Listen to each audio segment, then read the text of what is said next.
Outlook Business Investment Summit 2021 is brought to you by ICICIdirect.com. Hello, everyone. As you are aware, the country is unfortunately passing through a very strong wave of the coronavirus pandemic. Let us quickly draw a comparison of wave 2 with wave 1 in terms of the measures taken and the overall impact on the economy. As you're aware, during wave 1, we saw preemptive action from the government of India. With an all India caseload below 500, we entered a national level lockdown. And as we didn't know anything about the disease then, we felt or we were very unsure of the future and hence were perhaps very preemptive. Peak caseload seen last time was about 98,000 all India, while this time the peak caseload is over 450,000 cases. This time the virus seems to have mutated. I'm not a scientist, but that's what I understand from the media, that the B1.617 strain is apparently spreading much faster and is more virulent. The spread to rural India is very rapidly growing as well, which doesn't augur well for the agricultural economy and the allied sectors. India is far behind the developed world in vaccination rate, and that is our biggest problem this time. We stand differentiated against the rest of the world. We are constrained by largely a supply side problem. However, we understand government is trying various means, importing from offshore, incentivizing production locally, and has also now asked states to manage procurement and distribution by themselves to expedite matters. However, there is a lead time to have the vaccination available to inject the masses in India. We have a 1.35 billion strong population, and to reach vaccination penetration and or coverage of even 50% of this population would take us until Q4 of 2021-22 on best case basis. India, to that extent, as I said before, is deeply differentiated from other countries. Just the size of the population, when placed against the context of a rather sanguine mindset that prevailed ahead of the brutal second wave, has completely caught India unawares. Now let's take a quick look at the present state of the economy. There is a lockdown in 26 states and union territories. There is no certainty on when this will end. Maharashtra, which is the first state to have a lockdown in April, has now extended it all the way to end May. Other states have begun their lockdowns in mid-April and early May, and hence it does not appear that lockdowns will get diluted or on a general basis very quickly. The economic indicators available are also pretty fuzzy. On the positive side, we saw a strong PMI manufacturing, which was up in April. We saw the strongest ever GST collections, highest level in the month of April. Also, exports have done well in April at 16% growth. But there is a caveat. The caveat is that all economic indicators will obviously show statistically a better performance, considering the April-June quarter last year was a washout, and we saw a GVA drop of almost 23% in that quarter. On the negative side, however, the PMI services is down second successive month. We have seen e-way bills continue to drop to 4 months lows, and we are seeing passenger cars, 2 and 3-wheelers production dropping in April. The GDP growth, if we were to comment on, our CARES analysis is that we should grow as base case at 10.2% for FY22, but that is a massive assumption today that lockdowns will get rolled back in June. That assumption is now looking somewhat in threat. This was also premised on the basis of daily infection caseloads declining in the month of May. However, we are seeing the daily caseloads having come off the peak of 450,000 to about 350,000, but the last 10 days average still remains at about 390,000, not giving us a rapid sense of decline at this moment of time. Therefore, our projections at 10.2% base case growth for this year could be under threat. The concern, like I mentioned, is also infections spreading to rural India, which doesn't augur well for the agricultural sector. The spread of infection has also affected workers in various businesses in this round, which is directly affecting companies and supply chains. There is a double whammy due to the second wave, therefore, of workers not being available and the lockdown at the state level actually hurting supply chains. More infections would also mean that people spend more on health this year and less on consumption. Now, taking a view of all of this, we believe that the GDP growth for FY22 is likely to be 9.2%, with a downward bias as against 10.2% projected in April. In other words, we are revising on the basis of all of what I just explained, our GDP growth forecast for FY22 to 9.2% as opposed to the 10.2 that we had projected earlier. Now, in terms of the sectors that have been impacted, it doesn't take rocket science to say that sectors that are not doing well or are possibly looking down sharply are hospitality, entertainment, malls, non-essential durables, airports, gems and jewelry. And the reason for that is either these are luxury good driven sectors, or these are sectors that are directly dependent on human contact, on human travel, on socializing, and so on and so forth. So these sectors are the most hurt. The sectors which are on the border are automobiles, textiles. Auto, of course, is seeing a drop in production and offtake, but this could be corrected should the lockdown end soon. The sectors that are doing very well or reasonably well are food, FMCG, pharma, of course, IT, iron and steel, and retail. Some of the metal companies and metal and mining sectors are doing exceedingly well, driven by global demand. We have twin challenges as we talk about growth prospects for this year. we have various shapes of recovery that we can start talking about, but we have to admit that in FY20, before the pandemic came in, growth was anyway slow. If you recall, in FY18, 19, and 20 sequentially, GDP growth rates dropped from levels of 8% all the way down to 4%. And until we crack this puzzle as to why we dropped that sharply from 8% growth rate to 4%, and not blame everything on the COVID pandemic, we will not get our answers to get sustained growth back at 6 to 7% post FY24. Consumption, as I said before, has not grown because jobs have not grown. If you're not creating jobs, if you're not creating more employment, consumption is not going to grow. In addition, there are a lot of families, as the caseloads, active caseloads are about 3.7 million, so almost impacting 10 million families. These families are not going to be able to spend as much this year because a lot of them would have spent on COVID care, COVID hospitalization, and overall healthcare spends would be much higher this year. That obviously reduces their ability to purchase consumption-related goods for the rest of this year. So we believe that there would be a demand destruction or reduction as a result of larger healthcare spend across so many households. If you look at the investment demand, a lot of the investment demand in India has actually been falling. Look at the gross fixed capital formation, which has declined from 34% in FY12 to 28% in FY17 and to 26.7% in FY21. Now, why has this been happening?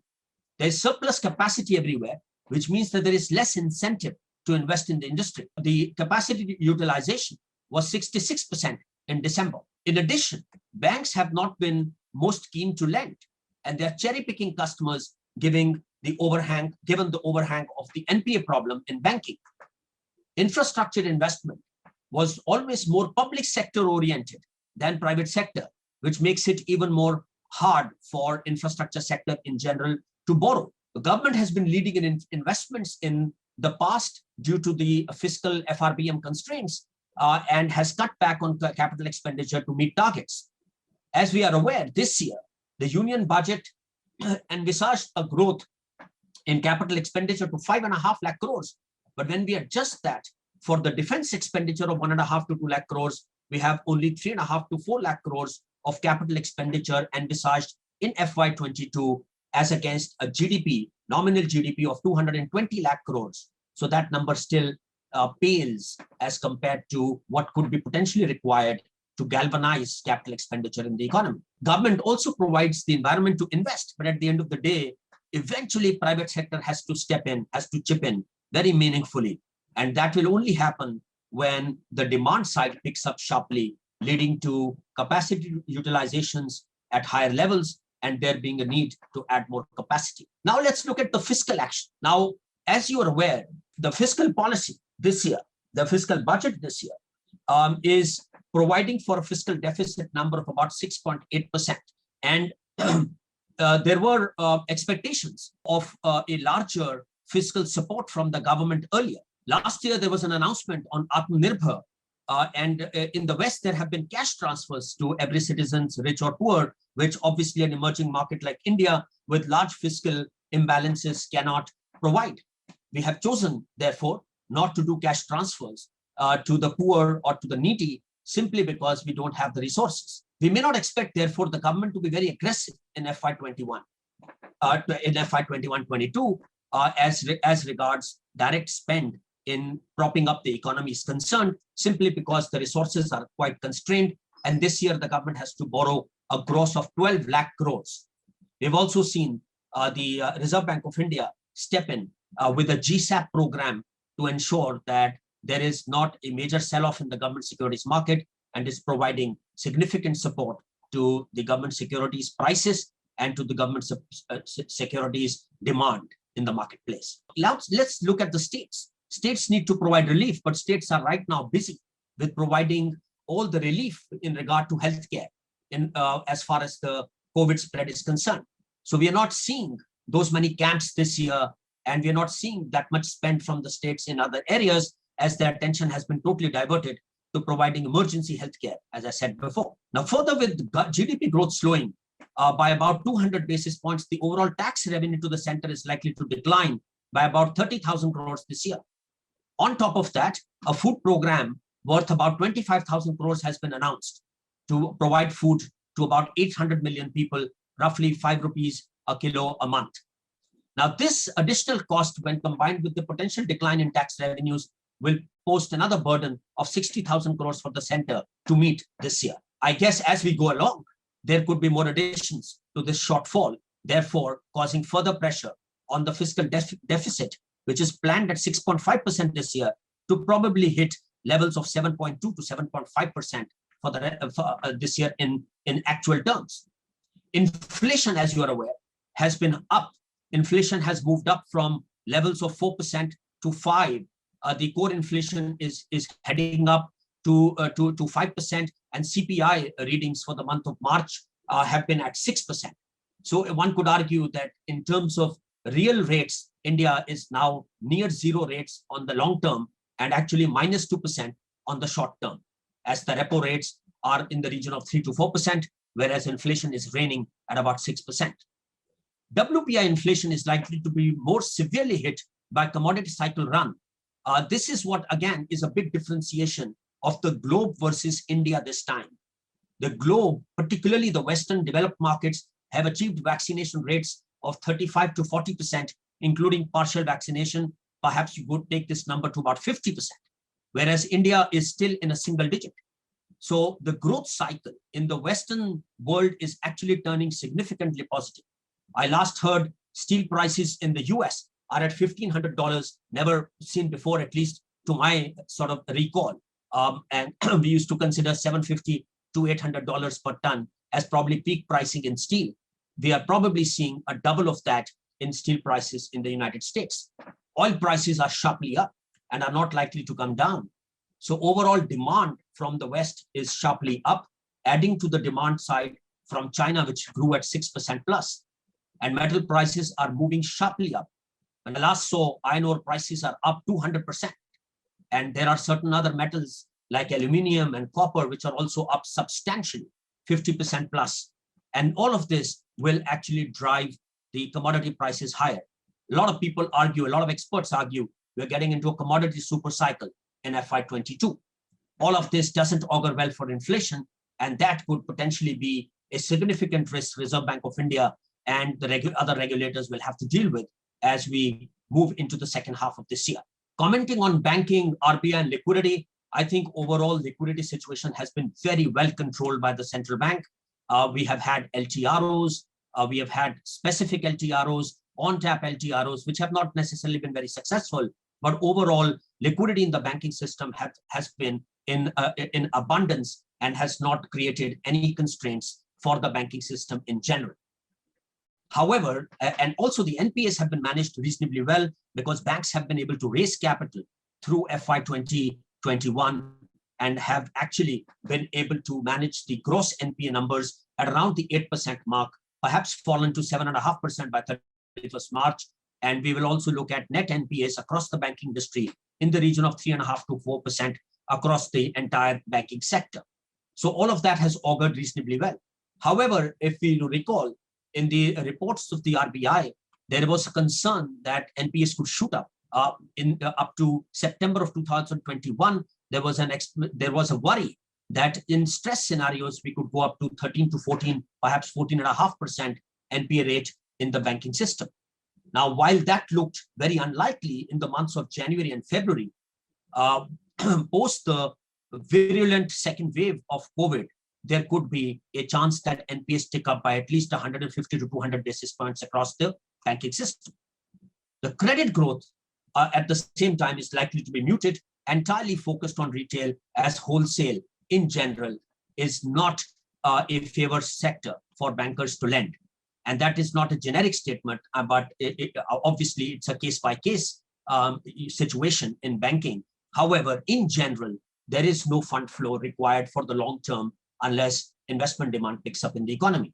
So therefore, bulk of lending of the banking system is now, and also of the NBFCs, is focused on retail sector. GSEC rates, as I mentioned before, are in the region of 6 to 6.2%. However, with inflation picking up and across the globe, there being commodity-led, raw material-led, and input prices-led inflation creeping up, we expect that by September, October of this year, we could get into a tightening cycle as well in India. So we expect GSEC rates and yields to start inching up to up 6.5% levels. And perhaps if the overall withdrawal of surplus liquidity and tapering operations starting in the West happen ahead of time, you could potentially see yields inch up somewhat more to about 7% by FY22. On the currency, I'm not that sanguine anymore. While India has seen substantial inflows and has also been, the Indian rupee has been buoyed by the fact that there is a overall pressure on the US dollar globally.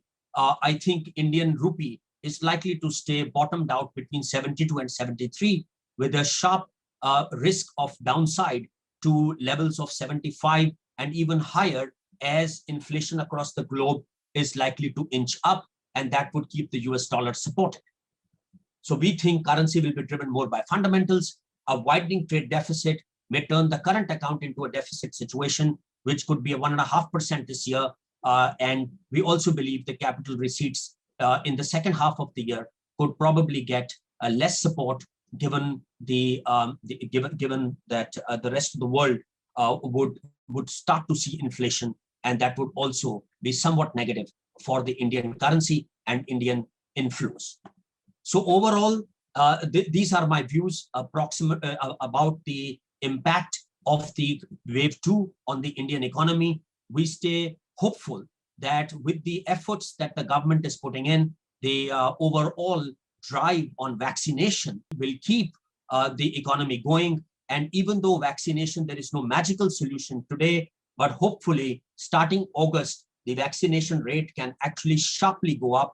And if we are able to somewhere get to 40% to 50% vaccination coverage of adult population by December, January, we have a hope that the Indian economy can get back on rails of at least, safer rails, so to say, and set itself for growth in the region of 6% per annum starting FY23-24.